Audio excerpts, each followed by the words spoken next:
वसीम अकरम ने ये बात की थी कि क्योंकि वो उस वक्त वहाँ पे कमेंट्री भी कर रहे थे, जो पहला टेस्ट था नसीम का ऑस्ट्रेलिया में, वसीम अकरम ने कहा कि पहला बॉल मेरे ख्याल से उन्होंने 154 वगैरह किया था, फिर 154 के बाद फिर 100, 150, फिर उसके बाद 148, यानी कि वो तेज़ तीखे पेस के साथ। और फिर अजय जडेजा ने उस पर यह कहा कि जनाब ये कहाँ से, ये जो घर से सीख के आया था लड़का, तो वो 150 कर रहा है। और उसके बाद आज उसका असर देख ले, दुनिया के बेस्ट कोचेस लग गए, दुनिया के बेस्ट बॉलिंग कोचेस लग गए, सब कुछ लग गया। और उसके साथ हमने असर किया। ये एक नसीम शाह की बात नहीं है, और भी बात है। जितने भी पाकिस्तान के इस टाइम फास्ट बॉलर, चाहे नसीम की बात कर लें, चाहे खुर्रम शहजाद की बात कर लें, चाहे शाहीन अफरीदी की बात कर लें, चाहे अहमद जमाल की बात कर लें, चाहे अली रज़ा की बात कर लें, सारे फास्ट बॉलर जितने भी हैं इनको प्रॉब्लम्स हैं, इनके एक्शंस में प्रॉब्लम्स। हारिस रऊफ का रनअप देख लें, उसमें प्रॉब्लम सबको हैं। लेकिन मुझे ये समझ नहीं, देखिए ये कोई इतने यूनिक एक्शन नहीं है कि आप इनके ऊपर काम नहीं कर सकते। ठीक है, इनके एक्शंस, इनके रनअप ऐसे हैं कि आप इनके ऊपर बेहतरी ला सकते हैं। लेकिन मुझे अब ऐसा लगता है कि शायद हमारे कोचेस ये सोचते हैं कि यार आजकल की जो क्रिकेट है ना, वो जिसना बात करते हैं ना, T20 क्रिकेट है, बल्ला इधर से चलाओ उधर से चलाओ।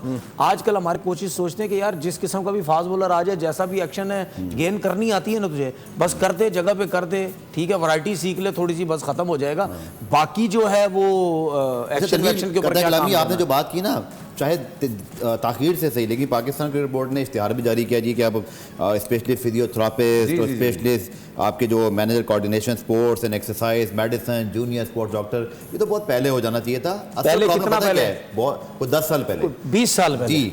बात ये है फैसल के आप ये बता रहे हैं कि हमारे पास ये सारी चीजें नहीं थी। एहसानुल्लाह का मुझे एग्जैक्टली याद है, 3 साल पहले मैं और तनवीर जब एक जगह शो पे बैठे हुए थे, इन्होंने बॉलिंग करते हुए देखकर टीवी पे देख रहे हैं, बता दिया यार कि इसकी कोनी का बस आगे चल के आएगा, और वही हुआ। और वो आज तक एहसानुल्लाह अपनी जगह पर नहीं आया। यानी प्रॉब्लम ये है कि हमारे पास, आप ये कहना चाह रहे हैं कि कभी भी नहीं प्रॉब्लम पता क्या है, कभी भी नहीं।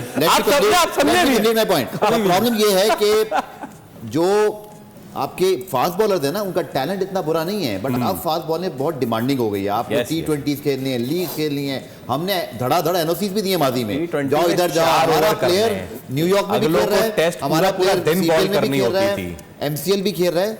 एक तो पहले तो वर्कलोड किसी चिड़िया का नाम है, इसीलिए वो गवास्कर जो मर्जी कह लें, क्रिकेट ऑस्ट्रेलिया ने नहीं देना एनओसी तो वो नहीं देंगे, हैदरवुड आ गए। अच्छा, बाकी तो नहीं आएंगे। इसमें देखें एक हम सब जगह भेज देंगे। सुन गफार, एक चीज जी देखिए, वर्कलोड जो है ना, ये जो वर्ड है ना वर्कलोड का, ये मुझे समझ उस वक्त आती है या कभी कभी समझ नहीं आती। चले अगर मैं कहता हूँ मुझे समझ आती है, तो यार ये 30 साल के बाद समझ आती है।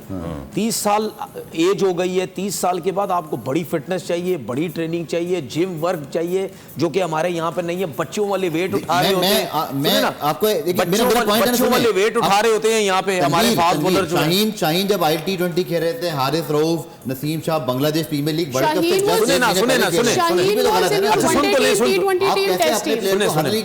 देखें आप चाहे दुनिया की कोई सी भी लीग खेल रहे हो, जिस टाइम भी खेल रहे हो, ट्रैवलिंग कर रहे हो, 4-4 लीगें खेल रहे हो, एक खेली, दूसरी ट्रैवलिंग की, फिर दूसरी खेली, ट्रैवलिंग की, तीसरी खेली, मेरी नज़र में कोई प्रॉब्लम नहीं है अगर आप 22 साल के हैं, 24 साल के हैं, 25 साल के हैं, 26 साल के हैं। फिटनेस भी तो वो होना ठीक, मैं उसी तरफ ही आ रहा हूँ ना। ठीक है, ये कोई मैटर नहीं है।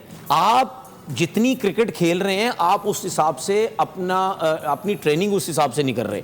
अगर आपका 30 साल से पहले ये हाल है, 26-27 साल की उम्र तक आप पहुंचे नहीं, उससे पहले आपका ये हाल है, तो सोचे ये लड़के 30 साल तक कितनी क्रिकेट खेल पाएंगे या नहीं खेल पाएंगे।